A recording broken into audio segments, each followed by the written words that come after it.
Kalau teman-teman perhatikan, indeks harga saham gabungan atau IHSG berhasil menyentuh level 9.100. Nah, kalau teman-teman perhatikan sekarang rotasi investasi ya, terutama dari domestik dan juga asing, sudah mulai bergeser nih. Dari saham-saham growth atau saham-saham yang happening seperti saham-saham konglomerat, sudah mulai sedikit demi sedikit beralih ke saham-saham blue chip atau saham-saham valuable seperti yang memiliki fundamental cukup baik gitu ya. Tapi harganya masih murah atau masih under value, tapi memang transaksinya belum sangat cukup menarik ya. Tapi kalau kita melihat sudah mulai ada pergeseran saat ini. Sedikit demi sedikit sudah mulai naik, kayak contoh pada perdagangan hari ini ya tanggal 15, akhirnya saham perbankan mampu menopang kenaikan IHSG. Karena biasanya IHSG itu naik oleh saham-saham konglomerat, dan hari ini tanggal 15 Januari, perbankan berhasil menopang IHSG, bahkan tadi sempat menembus level 9.100. Nah, kira-kira dari emiten-emiten tersebut ataupun sektor-sektor yang memiliki saham masih murah, emiten apa saja. Tapi sebelum itu mungkin kita akan membahas dari proyeksi DBS. Karena kalau teman-teman lihat pergerakan MSCI Emerging Market terutama ya itu naik 30% di sepanjang tahun 2025. Bahkan untuk indeks pasar maju mencatatkan kenaikan lebih dari 17%. Dan Indonesia yang dimana menjadi salah satu negara tujuan utama ya untuk rotasi tersebut dari growth ke saham-saham valuasi ini diprediksikan akan semakin positif. Kita lihat dulu yuk proyeksi dari DBS, kira-kira masih ada exposure yang lebih nggak? Jadi di sini ada beberapa negara. Di sini ada Singapura, Hong Kong, Thailand, Philippines, Indonesia. Ini indeksnya ya, STI, HSI, SET, kemudian Picom, Indonesia adalah IHSG. Nah kalau kita lihat secara earning per share-nya growth terutama di pertumbuhan tahun 2026 untuk Singapura 8,8%, Hong Kong 11,7%, Thailand 7,3%, Filipina 5%, dan Indonesia 8,9%. Ini dua teratas setelah Hong Kong. Di tahun 2027-nya konsisten masih di 8%. Untuk PE ratio-nya kalau kita lihat Singapura di 14,6% untuk tahun 2026, Hong Kong 11,3%, Thailand 14,4%, kemudian Filipina 9,5%, dan untuk Indonesia 10,8%. Ini masih cukup baik ya. Dan di tahun 2027 diproyeksikan masih di level 10%.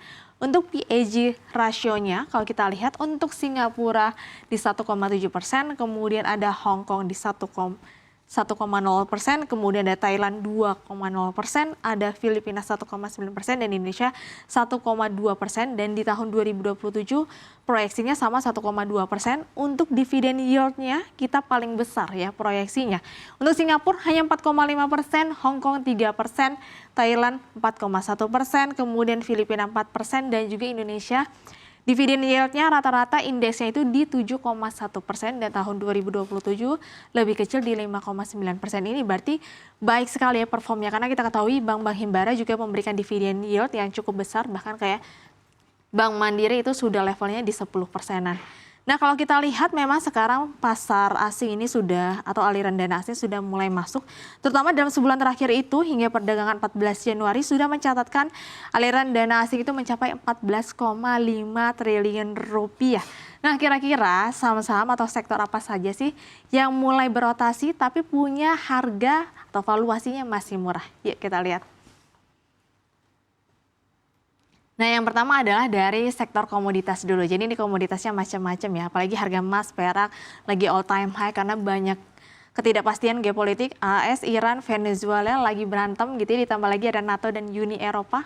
Untuk greenback-nya kalau kita lihat di sini juga cukup mempengaruhi harga emas dan juga perak. Ditambah lagi ya kalau kita lihat ada batasan produksi nikel juga oleh Indonesia, di mana Indonesia sekarang memangkas produksi nikel itu dari 370 juta ton menjadi 250 hingga 260 juta ton saja. Tentu saja ini mempengaruhi pergerakan harga nikel, makanya harga nikel naik.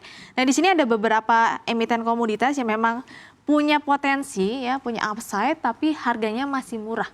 Ada ASI di sini kalau kita lihat, ASI lini bisnisnya banyak ya. Terakhir harganya 7.100-an, PBV saat ini cuma 1,27, rata-rata PBV 5 tahun 1,27, pergerakan dalam sebulan terakhir sudah naik 8%. PTRO yang potensi masuk MSCI di Februari nanti, harga terakhir 12.400, PBV-nya 30,6, kemudian rata-rata 5 tahun 3,6, dan dalam sebulan terakhir naik 13,2%. Kemudian Antam yang diproyeksikan ada masuk MSCI juga. Terakhir harganya 4.090, PBV saat ini 2,91, PBV rata-rata 5 tahun di 2,12, pergerakan sebulan 34,10%. Kemudian ada MDKA ya, terakhir harganya 3.060, PBV saat ini 5,3, rata-rata 5 tahun 5,6, dan untuk pergerakan sebulannya sudah 36%. Dan ada Inco yang harga sebulan terakhir sudah naik 67%, tapi valuasinya masih murah sekali.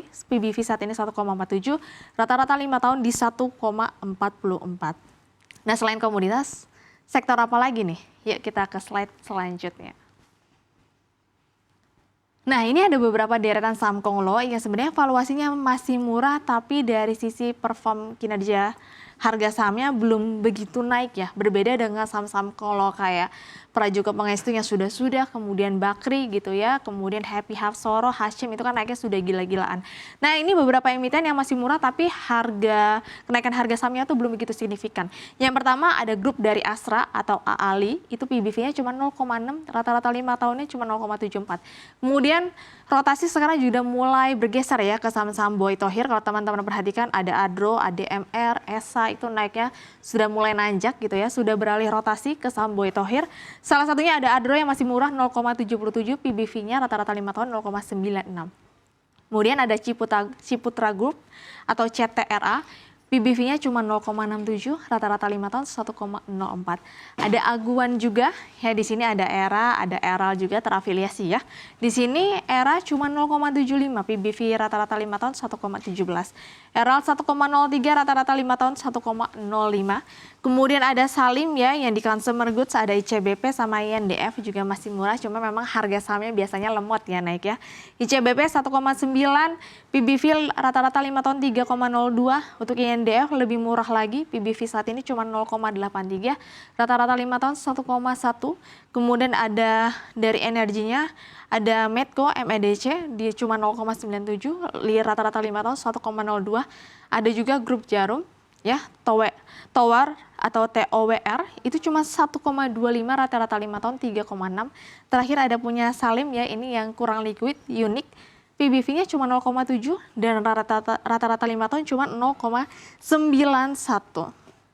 Nah, selain dari konglo yang masih murah, komoditas atau energi, apalagi nih?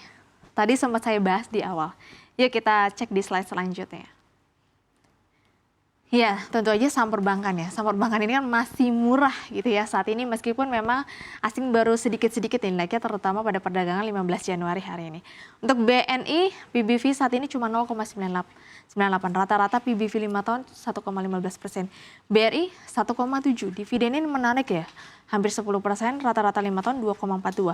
BMBTN apalagi, PBV-nya cuma 0,49 loh. Kemudian rata-rata 5 tahun masih di bawah 1 juga, yaitu 0,68. Kemudian ada lagi di sini Bank Mandiri yang dividennya sampai 10%, PBV-nya cuma 1,6 dan rata-rata 5 tahun cuma 1,98. Ini memang banking cukup menarik ya, cuma memang sayangnya kreditnya masih lesu aja, NPL-nya juga sedikit naik, tapi NIM-nya justru turun, akhirnya mendorong saham perbankan memang kurang bergeliat. Tapi harapannya nanti dengan valuasi yang murah dan perbalikan rotasi, saham banking bisa mulai dikoleksi asing kembali.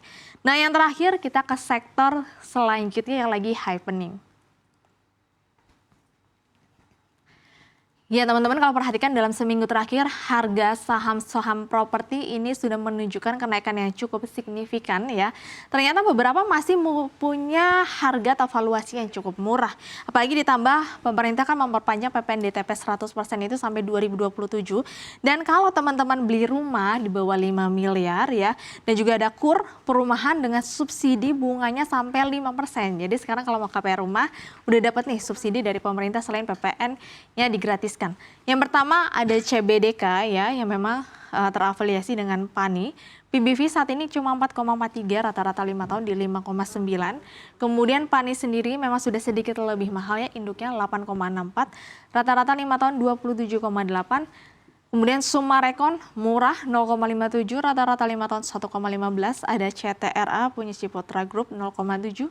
Rata-rata 5 tahun 1,04, kemudian ada Pakuan 0,86, rata-rata 5 tahun 1,24. Ada BSDE 0,47 di rata-rata 5 tahun 0,62, kemudian ada LPKR punya Lipo 0,24. rata-rata 5 tahun 0,39. Untuk Kijah ya ini 1,14, rata-rata 5 tahun 0,63. Ada APLN 0,35 dan juga rata-rata 5 tahunnya murah juga ya, 0,3 aja. Kemudian ada BKSL di 1,9, rata-rata 5 tahun di 0,7. Nah, teman-teman udah bisa lihat nih, ternyata sekarang sudah ada perputaran rotasi dari saham-saham yang growth atau happening kayak konglomerat sudah mulai beralih yang lebih defensif, yaitu investor mencari saham-saham yang masih murah. Tapi disclaimer on, jangan lupa untuk di-recheck lagi terutama kinerja keuangannya di sepanjang tahun 2025. Disclaimer on, jangan lupa untuk dianalisa ulang.